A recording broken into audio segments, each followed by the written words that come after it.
you. You know, great audience. Yeah, well, they were entertained there. And a I think great that's band. why, yeah. Let's say thank you. Yeah, and who,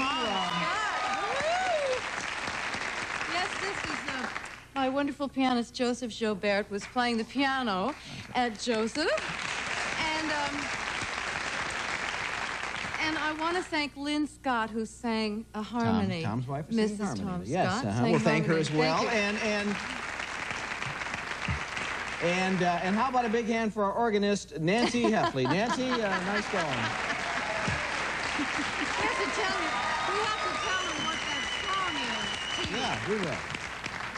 Now, you were saying about the song? It's called From a Distance, and it's by Julie Gold, and it's on an album called Sanity and Grace. And well, let's hear it for the album. Come on, folks, don't just sit on your hands. It's opening day, you know. You know, I was a disc jockey back in the 60s and much of the 70s, and I played a lot of your music, and I'd forgotten until I sat here listening to you how much I miss hearing you sing. Gosh, you just have a beautiful voice. Nice to hear. Do you... I'll come here all week if you'd like. Well, we don't have that much applause in us. That's the sad part. When did you start singing? When did you first realize you could do that?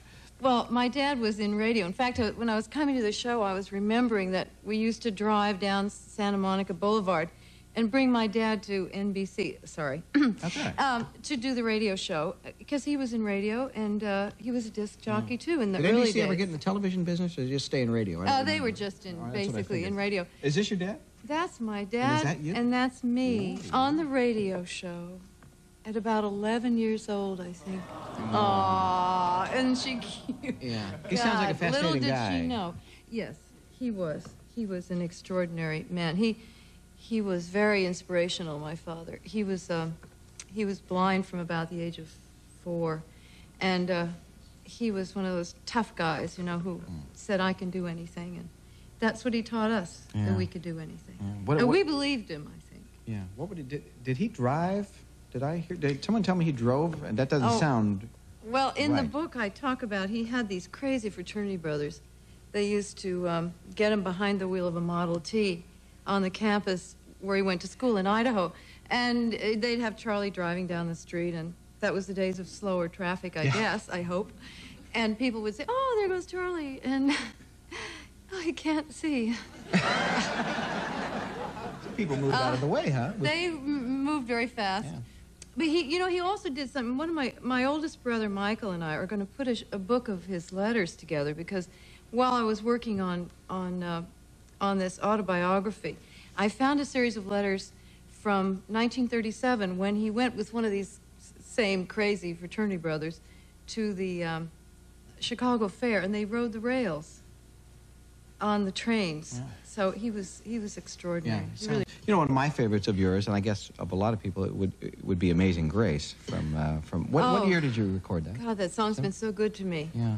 I've known it probably from birth, but I first recorded it in 1970. That was an amazing song to be a hit song. If someone had said we'd take Amazing Grace and make a hit out of it, you'd be very surprised. And it's not as if you jazzed it up or anything. You just sang it beautifully.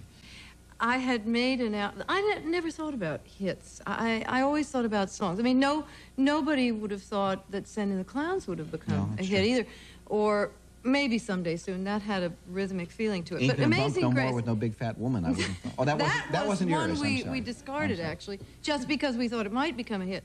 Now in those days I didn't think about that. I thought about a good song, good album. It was an album called Whales and Nightingales. All these albums are coming out, as you know, on CD. So all of my relatives are running out to refresh their collections with CDs. And I have a very large family. And this album had on it things like The Singing Whales and songs like Simple Gifts. And I thought that Amazing Grace would make a wonderful finale to that. So since everybody knew the words already, I got a bunch of my friends to come up to a chapel in New York and recorded it there. And as you say, it was a completely out of the blue kind of hit. Well, people loved the music. Anyway, that song is a powerful song. It doesn't matter who sings it or what religion it's sung in. And it's sung, by the way, by all Methodists and I don't know if the Muslims sing it, but in any case, they could sing it. I mean, the lyric is... If they had a mind to. That's right. you know, if they wish to explore other areas of lyric. Anyway, yes, anybody could sing that song. I got lost there somewhere. Somewhere after the last semicolon, I got confused, but that's my own. It's my own fault. But you're right. It is a song that could be sung anywhere. Yeah, except by me. Yeah, we discussed that. You never did sing. No, well, I actually sang. I sang Proud Mary on the show one night, which I, and by the way, Mary wasn't. Thank you guys. Thank you. It still resonates through the studio in its own strange way. So where have you been, Ms. Collins? People have asked me about that because we've not heard a lot from you in recent years. I've been here singing. I work in concerts all over the country, all over the world, and make records. And this is the 23rd, I think, Sanity and Grace. And the book, of course, is the story of my journeys, my journals. I've written journals in places. You're one of those who just keep track of things, don't you? You write things down. I do. Yeah. Strange places like Warsaw and outer space. Let's start with the second one.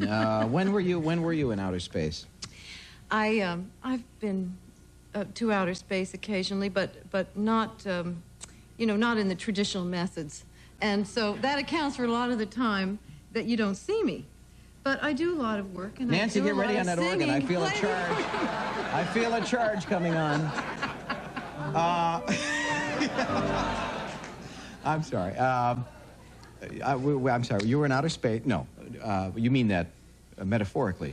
Well, when Dan and I were talking about the show, we decided that people write about their lives, wherever they find themselves. So that's how I happened to write my book. But I'm actually coming to the Greek Theater this summer. I think I haven't been here for a while. I'm coming on the 23rd of July. All that space travel cuts into your time. Yeah, it cuts into your work, yeah. But you have Tang and Velcro, things like that are very good. That's right. Well, I've seen this interview from both sides now. You promised me you were not going to use that title. I didn't. Okay. Did I say that? Did we say that? All right.